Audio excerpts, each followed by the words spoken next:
Hai Sobat Rebahan, selamat datang di channel hiburan kaum rebahan. Admin akan membacakan kelanjutan sebuah cerita novel yang sangat seru, yang sangat menarik, yang sangat menghibur, yang sangat layak untuk diikuti dari awal hingga akhir. Sebuah cerita novel yang berjudul The Story of Chen.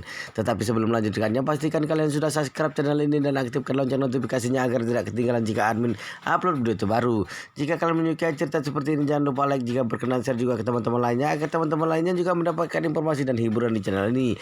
Baik, kita lanjutkan di part ke 396 bertepatan dengan bab ke 1904. Karena itu dia juga sangat jelas bahwa siapapun yang bisa tinggal di seri A pasti memiliki kekuatan yang jauh lebih besar daripada dirinya. Saat mengingat tadi dia sudah menampar Nyonya Besar Xiao, wanita ini sudah sangat ketakutan dan hampir terkencing. Pada saat ini dia berpikir dengan cemas di dalam hatinya. Gawat, gawat, tamatlah. Kali ini sungguh bencana besar. Siapa yang tahu wanita tua ini benar-benar punya kemampuan. Aku bahkan menamparnya tadi. Jika dia mempermasalahkannya, bukankah aku akan berada masalah besar. Saat ini penjaga keamanan juga ketakutan sampai gemetar. Ada apa ini? Wanita tua ini benar-benar penghuni villa Thomson kelas atas. Kenapa aku tidak punya kesan apapun kepadanya? Lagi pula semua orang yang bisa tinggal di area villa adalah orang kaya ataupun pejabat tinggi. Karena wanita tua ini sangat kaya, sangat mampu dan punya latar belakang seperti ini, kenapa dia harus kembali ke Thomson kelas atas sambil membawa beberapa kantong sisa makanan? Apakah orang kaya zaman sekarang mulai makan makanan sisa? Pada saat ini Nyonya Besar Xiao bertanya dengan marah pada wanita itu. Sudah buka mata sialanmu lebar-lebar untuk melihat dengan jelas. Sekarang kamu katakan, apakah aku penghuni villa A04? Wanita itu benar-benar terkejut. Tepat pada saat ini dia gemetar dan tidak tahu harus berbuat apa. Secangkun kebetulan baru saja kembali dari jalan-jalan.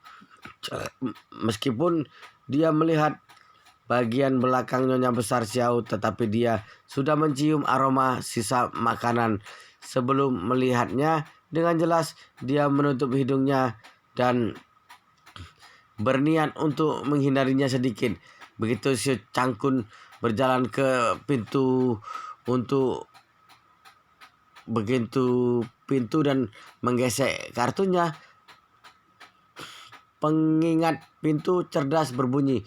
Halo penghuni villa A05 yang terhormat, selamat datang di rumah.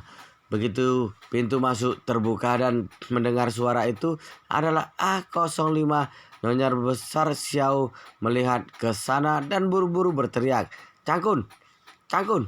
Begitu si Cangkun menoleh dan menyadari bahwa itu adalah ibu kandungnya sendiri, dia berkata dengan sedikit canggung, "Ibu, apa yang kamu lakukan di sini?" Panggilan ibu dari Su Cangkun hampir membuat wanita itu terkencing di celana karena terkejut. Dia sangat bingung dan bergumam dalam hati, mati hari ini, sungguh mati. Apa asal usul wanita tua ini? Dia tinggal di villa A04 dan putarnya tinggal di villa A05.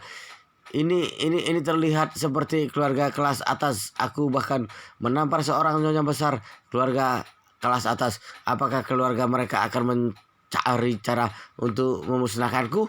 Nyonya Besar Xiao yang saat ini menunjuk ke wanita di depannya dan berkata dengan marah pada Xiao Cangkun, "Cangkun, Cangkun, wanita sialan ini menamparku. Kamu cepat bantu aku memberinya pelajaran." Si Cangkun merasa sedikit canggung, jadi dia bergumam pada dirinya sendiri. Pertama, ibuku menimbulkan masalah sepanjang hari. Dia tidak tahu orang itu menamparnya atau tidak. Meskipun ditampar, mungkin dia yang membuat masalah lebih dulu. Kedua, dia memperlakukanku dengan sangat buruk. Aku tidak akan membantunya. Orang-orang yang tinggal di Thomson kelas atas adalah orang kaya dan pejabat tinggi.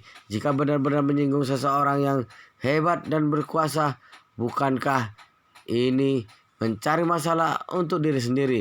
Berpikir tentang ini, dia berkata pada Nyonya Besar Xiao, "Ibu seharusnya lapor polisi untuk masalah seperti ini. Lagi pula sekarang adalah tahun baru. Bagaimana bisa asal membuat masalah dan berkelahi dengan orang lain? Menurutmu benar tidak?" Nyonya Besar Xiao marah sampai memegang dadanya dan baru saja hendak berbicara soal moral dengannya. Su Changkun sudah berbicara. "Begini saja ibu, kamu lapor polisi dulu. Jika polisi tidak bisa menyelesaikan, kamu baru mencariku. Seperti ini saja ya." Setelah selesai berbicara, dia berkata lagi tanpa menunggu tanggapan dari Nyonya Besar Xiao, "Itu ibu, masih ada urusan di rumah. Aku pergi dulu." Begitu mengatakan itu, dia langsung pergi begitu saja. Dia tidak ingin terlibat dengan Nyonya Besar dan lebih tidak ingin punya hubungan apapun lagi dengan Nyonya Besar. Lagi pula besok adalah malam tahun baru. Yang paling dia inginkan pada saat ini adalah menghabiskan tahun baru bersama keluarganya dengan tenang dan hal lainnya tidaklah penting. Nyonya Besar Xiao kesal setengah mati saat melihat Su Changkun sudah pergi. Dia berteriak dengan sedih dan marah dalam hati. Mana ada putra seperti ini? Dia bahkan tidak peduli saat ibu kandungnya ditampar oleh orang. Apakah dia masih manusia? Benar-benar karakter yang buruk. Namun yang tidak dia ketahui adalah wanita di hadapannya masih benar-benar sangat ketakutan. Dia tidak tahu ada masalah apa dalam hubungan antara Su Changkun dan Nyonya Besar Xiao, tapi dia bisa mendengar bahwa hubungan kedua orang ini adalah ibu dan anak. Dia pikir dengan ngeri dalam hati, wanita tua ini dan pria tadi jelas-jelas ibu dan anak, tapi mereka tidak tinggal di villa yang sama.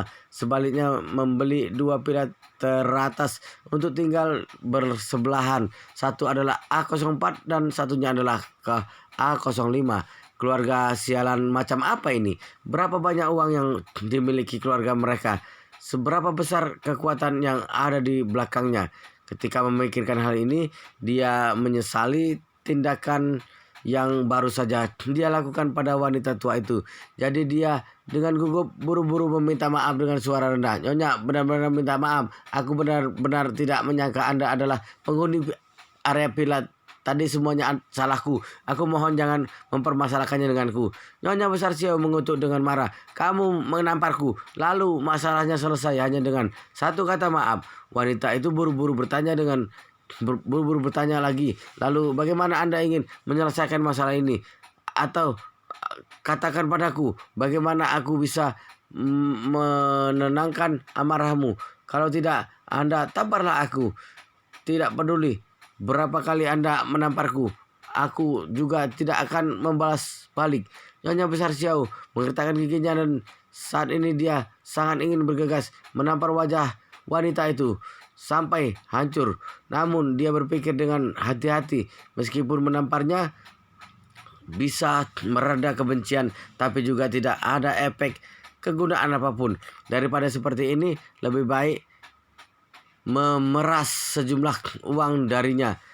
Berpikir tentang ini, Nyonya Besar Xiao berkata dengan dingin, "Kamu memarahiku dan juga menamparku. Bagaimana juga kamu harus memberiku sedikit kompensasi untuk masalah ini, bukan?" Wanita itu mengangguk tanpa ragu-ragu, berkata, Anda benar. Aku bersedia memberikan kompensasi secara aktif. Anda katakanlah angkanya. Berapa banyak pun aku akan membayarnya." Awalnya Nyonya Besar Xiao ingin mengatakan 10.000. Namun setelah berpikir sejenak, dia merasa meminta 10.000 tidaklah pantas. Nyonya Besar Xiao saat ini bukan lagi Nyonya Besar yang bagaikan dewa hidup saat itu. Nyonya Besar Xiao yang dulu memiliki banyak uang, jangankan 10.000, bahkan 1 juta juga belum tentu berarti baginya. Namun Nyonya Besar Xiao yang saat ini menghabiskan sepanjang hari menarik kantong plastik di supermarket demi 100 yuan. Jadi 10.000 merupakan jumlah yang sangat besar baginya yang sekarang. Karena itu Nyonya Besar Xiao berpikir dalam hati, lagi pula dia hanya menamparku sekali. Jika aku meminta 10.000 padanya, bagaimana kalau dia marah dan lapor polisi bahwa aku melakukan pemerasan? Bukankah akan mengangkapku kembali ke pusat penahanan? Zaman sekarang tidaklah mudah untuk menghasilkan uang. Aku kelelahan setengah mati dan hanya menghasilkan 100 yuan sehari. Satu tamparan diganti dengan 100 yuan juga sangat masuk akal. 100 yuan tidak akan dikatakan pemerasan, bukan? Berpikir tentang ini, Nyonya Besar Xiao berkata dengan tajam, aku sudah sangat tua dan kamu menamparku. Masalahnya bisa besar ataupun kecil, tapi aku selalu murah hati. Kamu berikan 100 yuan. Masalah ini anggap saja sudah selesai. 100 yuan. Mata wanita itu hampir jatuh ke tanah. Dia awalnya berpikir karena wanita tua ini mampu tinggal di villa Thomson kelas atas A04, pasti ada orang hebat di keluarganya. Hari ini dirinya menamparnya, itu benar-benar sudah buat masalah besar. Karena itu meskipun Nyonya Besar Xiao meminta 10.000 atau 80.000, dia juga memutuskan untuk menyetujuinya tanpa ragu-ragu. Kemudian mentransfer uang secepat mungkin untuk menyelesaikan masalah. Tanpa disangka, begitu wanita tua itu membuka mulutnya, harganya hanya 100 yuan. Dia sangat senang dan segera mengangguk sambil berkata, tidak masalah, aku akan memberimu uangnya sekarang. Setelah itu dia mengeluarkan dompetnya, mengeluarkan uang 100 yuan dan menyerahkannya pada Nyonya Besar Xiao, lalu menunjuk ke penjaga keamanan sambil berkata, Nyonya, kita punya saksi di sini. Tadi Anda mengatakan masalahnya sudah selesai setelah bayar 100 yuan ini, dan aku juga sudah memberimu uangnya. Kelak Anda tidak boleh mencari masalah denganku lagi. Nyonya Besar Xiao juga sangat senang saat memegang uang 100 yuan ini. Nyonya Besar Xiao berpikir dalam hati, bisa menghasilkan 100 yuan dengan satu tamparan. Ini jauh lebih praktis daripada kerja keras selama seharian. Saat sangat bersemangat, Nyonya Besar Xiao melihat masih ada uang kertas merah 100 yuan di dompet. Wanita itu berpikiran, tiba-tiba bergerak dan berkata, dan juga aku punya beberapa uang pecahan dan agak merepotkan. Kamu tukarlah 1 lembar untukku. Wanita itu berkata tanpa sadar, baik, bagaimana Anda ingin menukarnya? Nyonya Besar Xiao mengeluarkan ham sosis dan sisa kembalian 90 yuan dari sakunya, menyerahkan pada wanita itu dan berkata, ini beri aku 1 lembar 100 yuan. Wanita itu hanya ingin menyelesaikan masalah ini dengan cepat, jadi buru-buru mengeluarkan uang 100 yuan dan menyerahkannya, lalu bertanya dengan hati-hati, Nyonya, apakah sudah selesai sekarang? Ya, sudah selesai. Nyonya Besar Xiao langsung sangat senang. Kali ini dia menghasilkan 110 yuan dan sudah memiliki tabungan sebanyak 200 yuan. Dia akan punya 400 yuan setelah selesai bekerja besok. Dia menekan kegembiraan di hatinya dan bekerja pada wanita itu. Dan berkata kepada wanita itu, baiklah, masalah ini lupakan saja. Kelak ingatlah, jangan memandang rendah orang lain saat berada di luar. Wanita itu segera mengangguk dengan hormat. Anda tenang saja, aku pasti akan mengingatnya. Saat Nyonya Besar Xiao tiba di rumah dengan 200 yuan dan memegang 4 kantong plastik besar, tercium aroma makanan di seluruh rumah. Orang yang sedang memasak adalah Zhang Guipen dan lainnya. Hari ini mereka bekerja sebagai pembersih di supermarket dengan gaji 120 yuan sehari, dan 3 orang mendapatkan 360 yuan. Di zaman ini 3 orang pergi ke restoran dengan 360 yuan juga hanya bisa makan makanan biasa. Namun jika memasak sendiri dengan hati-hati, 360 yuan ini masih sangat mewah. Zhang Guipen dan yang lainnya semuanya dari pedesaan, juga relatif lebih realistis. Saat berpikir sudah lelah semalam seharian, mereka ingin makan lebih banyak daging untuk menghadiahi diri sendiri. Jadi mereka membeli 1 kilogram daging di pasar sayur, membeli beberapa kentang, kacang-kacangan, dan bihun. Sesampai di rumah, mereka langsung mencampurkan semuanya dalam satu panci. Meskipun biaya semua makanannya kurang dari 100 yuan, tapi porsinya benar-benar banyak. Aroma dari daging berlemak itu juga tidak bisa ditutup dengan penutup panci. Dan yang lebih menarik adalah Zhang Guipen mematikan kompor ketika rebusannya mulai mendidih sampai beraroma, lalu dengan sengaja membuka pintu dapur agar aroma ini sedikit menyebar. Ini benar-benar penyiksaan yang luar biasa bagi Xiao Changgan dan Xiao Helong yang berada di lantai 2. Makanan seperti rebusan satu panci ini meskipun tidak termasuk makanan mewah, tapi ini adalah salah satu hidangan paling praktis, paling menggugah selera, dan paling memuaskan bagi orang biasa.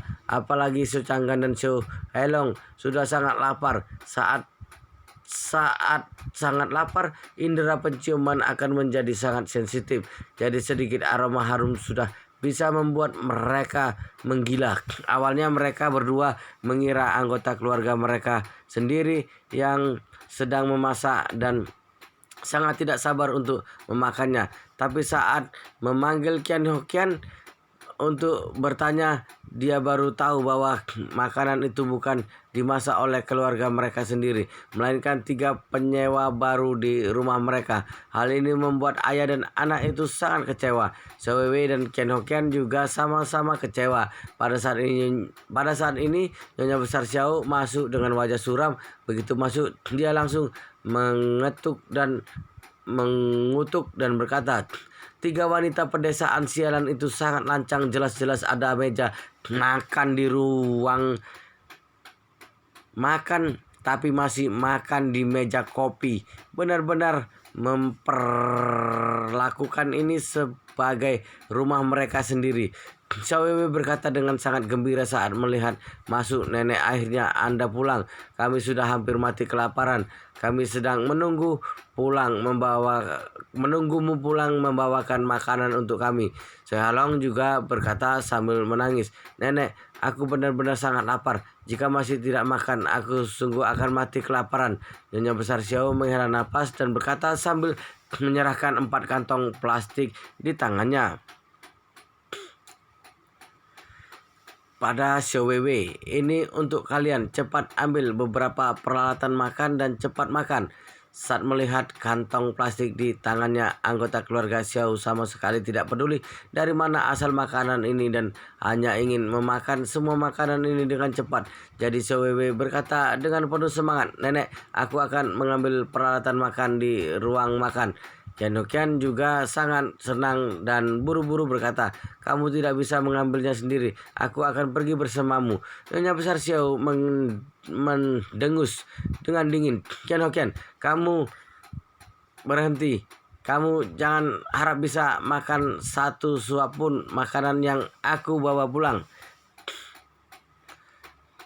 Qian Hoqian tidak menyangka bahwa Nyonya Besar Xiao akan berurusan dengannya pada saat seperti ini. Dia berkata dengan sedih sambil menunjuk ke makanan di kantong plastik itu, "Ibu, kamu membawa pulang banyak makanan. Memangnya kenapa kalau membiarkanku makan sedikit?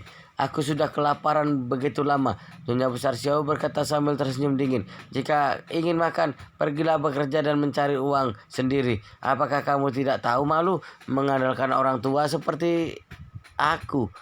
Qian Hoqian langsung cemas dan berkata, "Aku sudah ditipu oleh Xiao Changkun. Kalau tidak, aku akan menjadi kasir dan menghasilkan lebih banyak uang daripada kamu." Nyonya Besar Xiao meringkukkan bibirnya. "Kamu menghasilkan lebih banyak uang atau lebih sedikit. Tidak ada hubungannya denganku. Aku akan menghasilkan uang dari pekerjaanku. Kita berdua tidak perlu memanfaatkan satu sama lain. Jadi kamu juga jangan harap bisa makan makanan yang aku bawa pulang. Jika ingin makan, carilah uang sendiri. Kian Hokian langsung menatapnya dengan sedih dan juga marah. Lalu berkata tanpa berpikir, Nyonya besar, kamu ingin menambah masalah saat sedang susah kan? Kalau kamu mendesakku, aku akan keluar dari rumah. Nyonya besar Xiao tepuk tangan sambil tertawa. Oh, bagus sekali. Kamu cepatlah pergi. Aku bahkan sangat ingin membeli petasan untuk merayakan kepergianmu. Jika bukan karena Wu Donghai yang menghalangiku, aku sudah lama mengusirmu keluar dari rumah kami. Apakah masih akan membiarkanmu tetap tinggal dan merusak pemandangan mataku karena kamu sendiri yang ingin pergi? Wu Donghai juga pasti tidak akan menyalahkanku. Bagus sekali. Kian Hokian menggertakkan giginya. Baik wanita tua, kita berdua tunggu dan lihat saja. Wewe buru-buru keluar untuk meredakan masalah.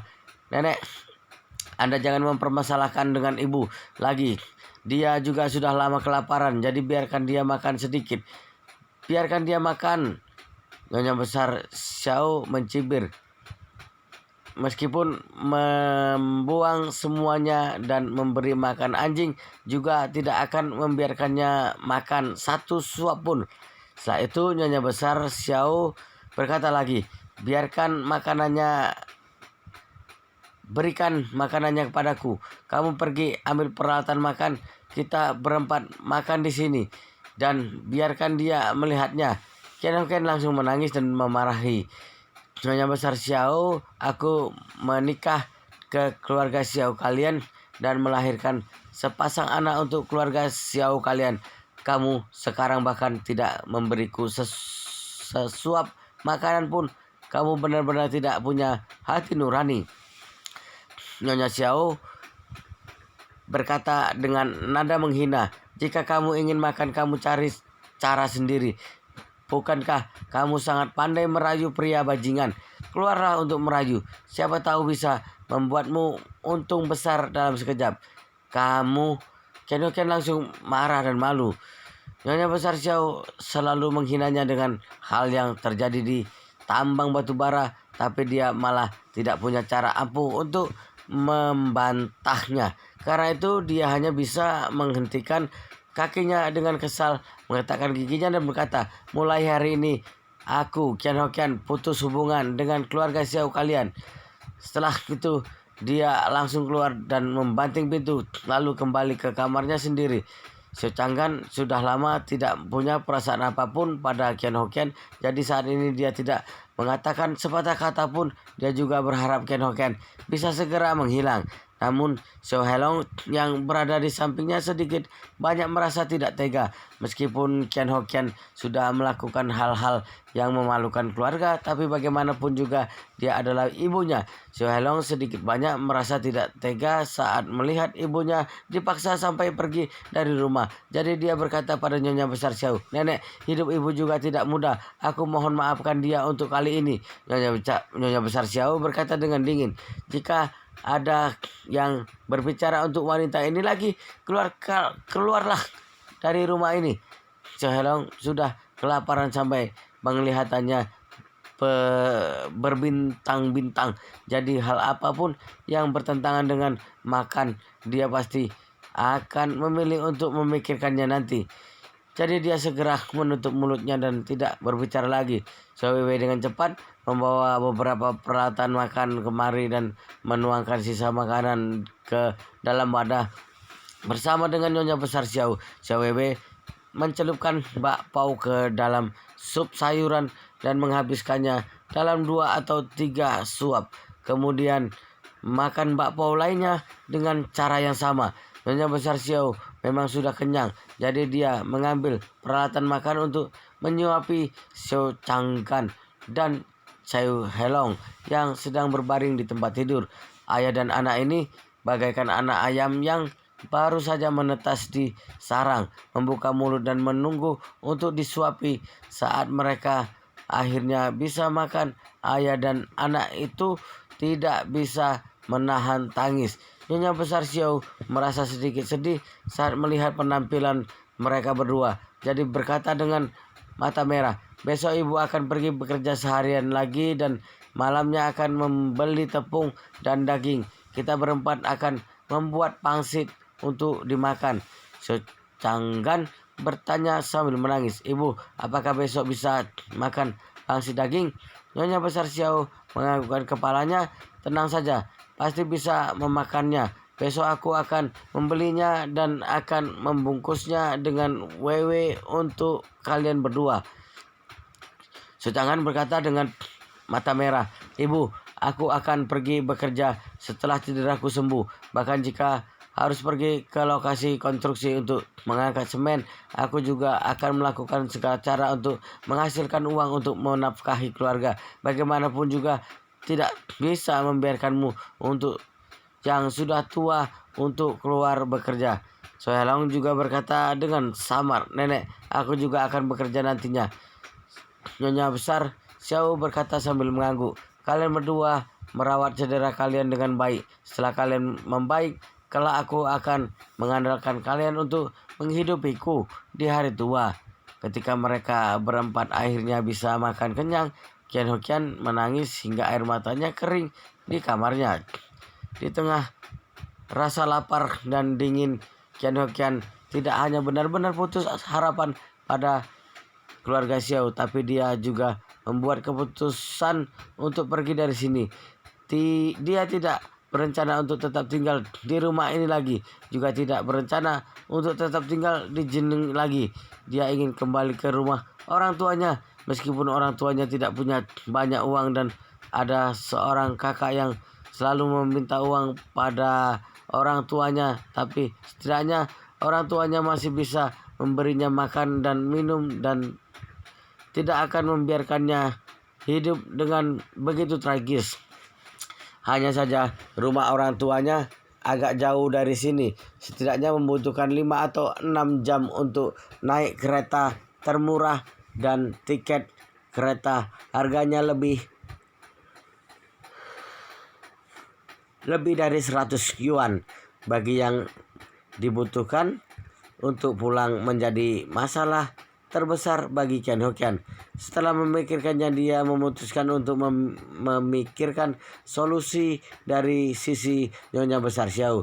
Malam ini Nyonya Besar Xiao tidur dengan sangat nyenyak karena sudah seharian bekerja fisik. Pada dini hari, Qian Hokian diam-diam menyelinap ke kamarnya dan menemukan 200 yuan dari sakunya. Dari 200 yuan ini, 100 adalah upah yang didapatkan Nyonya Besar dan 100 lainnya yang Nyonya Besar dapatkan dari tamparan yang diterimanya. Qian Hokian sangat bersemangat saat melihat 2 lembar uang tunai ini. Meskipun 200 yuan itu tidak banyak, tapi cukup untuknya sarapan setelah langit terang. Kemudian naik kereta kembali ke rumah orang tuanya untuk melewati malam tahun baru. Jadi dia memasukkan uang itu ke dalam sakunya hampir tanpa berpikir, lalu mengemas beberapa pakaian dan barang-barang pribadinya. Saat langit belum terang, dia meninggalkan Thomson kelas atas sambil membawa koper. Sebelum pergi, dia meninggalkan catatan di kamarnya dan hanya ada 3 kata dari catatan itu, "Sampai jumpa lagi." Di pagi hari malam tahun baru, Securan akhirnya sudah mulai berlibur. Namun dia sudah terbiasa tidur lebih awal dan bangun pagi. Jadi dia sudah bangun sebelum jam 7 pagi dan mandi. Yichen juga bangkit dari tempat tidur saat melihat istrinya sudah bangun. Hari ini adalah malam tahun baru, masih ada banyak hal yang harus dikerjakan di rumah. Tidak hanya harus mengatur makan malam tahun baru, tapi juga masih perlu membuat isian pangsit terlebih dahulu. Setelah makan malam tahun baru, keluarga akan membungkus pangsit sambil menonton gala festival musim semi. Pada saat ini ponsel Securan tiba-tiba berbunyi. Dia berkata dengan kaget, Rolin menelponku pagi-pagi begini. Tidak tahu ada masalah apa. Ican berkata sambil tersenyum, istriku, bukankah kamu akan tahu? Setelah mengangkatnya, Securan mengangguk dan mengangkat teleponnya. Halo Rolin, kenapa kamu menelponku sepagi ini? Dong Rolin berkata sambil tersenyum, aku sudah libur hari ini. Libur, jadi aku akan kembali ke Yanjing dengan pesawat siang nanti untuk menemani keluargaku makan malam tahun baru. Setelah itu dia berkata lagi, apakah kamu punya waktu nanti? Aku akan berkunjung ke rumahmu sebentar untuk memberi ucapan selamat tahun baru pada paman dan bibi. Securan berkata sambil tersenyum, tentu saja punya waktu, tapi jangan membeli apapun untuk dibawa kemari ya. Bahkan tidak ingat membeli hadiah untuk keluargamu. Kita berdua memiliki hubungan yang begitu baik, jadi tidak perlu melakukan formalitas seperti ini. Baik, Dong Rolin berkata sambil tersenyum. Baiklah, ini hanya masalah satu kalimat. Setelah itu Dong Rolin menambahkan, oh ya Curan, aku mengajak kakak sepupuku mengunjungi rumahmu bersamaku. Tidak masalah kan? Wow, luar biasa sekali guys, ceritanya sangat seru, sangat menarik, sangat menghibur, sangat membuat penasaran jika tidak mengetahui cerita kelanjutannya. Tetapi sepertinya ceritanya di part ini sampai di sini dulu. Kita akan lanjutkan di part berikutnya di video selanjutnya. Tetapi pastikan kalian sudah subscribe channel ini dan aktifkan lonceng notifikasinya agar tidak ketinggalan jika admin upload video terbaru. Jika kalian menyukai cerita seperti ini, jangan sungkan untuk like. Jika berkenan, share juga ke teman-teman lainnya agar teman-teman lainnya juga mendapatkan informasi dan hiburan di channel ini. Baik, kita lanjutkan di part berikutnya di video selanjutnya.